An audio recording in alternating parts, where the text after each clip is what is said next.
car crash, actually linked to one of my circle of friends. She died because an ambulance couldn't get through because your protesters, Just Stop Oil, were blocking the road and the ambulance couldn't get through in time. She couldn't get the help she needed and she died. Earlier you said that you are a peaceful protester. My friend is dead. How do you answer that? We have a blue light policy, which means whenever we have roadblocks, as soon as we hear sirens, we see the blue lights, people move out of the way. Even when people are gluing in the road, there's always one lane that is kept clear so that people can move out of the way. And we have never had any complaints from either ambulances, fire brigade, or any other emergency services. The video footage exists, and the lady can't complain now because she's dead. Let me ask you another question, Phoebe. Let me ask you, what bills do you currently pay? Who pays for your accommodation at university? My student loan. Have you ever paid any bills in your lifetime?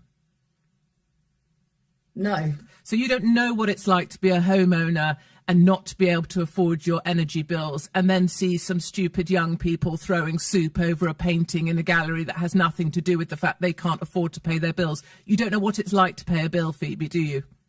No, but I have empathy for those people.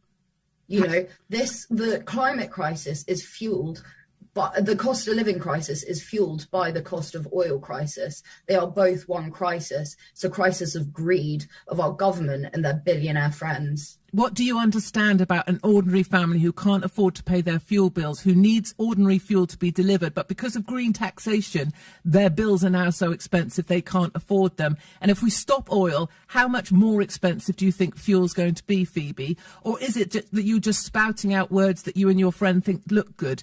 How is it related to stopping oil to throw soup over a painting in a gallery? How is that related? How is it helping the poorest people in my country? I understand that right now fossil fuels are subsidised 32 times more than renewables, even though renewables are 9 times cheaper. Would you rather your bills were £3,500 or £400? I would rather that you and your friends stopped wreaking havoc in the City of London. I'd rather you stop throwing soup over paintings, stop putting orange paint on the windows of Harrods, stop sitting in roads so that my friend couldn't get the treatment that she needed. And I'd rather you went out, worked a bit. Maybe you could do some litter picking on a beach. Maybe you could do something that was practical and helpful. But I don't think being obtrusive and obstructive and lecturing ordinary people when you have no idea what it's like to try and work and make ends meet in the UK. You talk about millions of people. You talk about people who are in poverty. You have no idea what that's like because you live in the rarefied atmosphere of a university at some wokerati place, and you think what you're doing is changing the planet. I think what you're doing is pissing people off, and I think you could allocate your energies more effectively by going out and picking up litter on a beach. Thank you.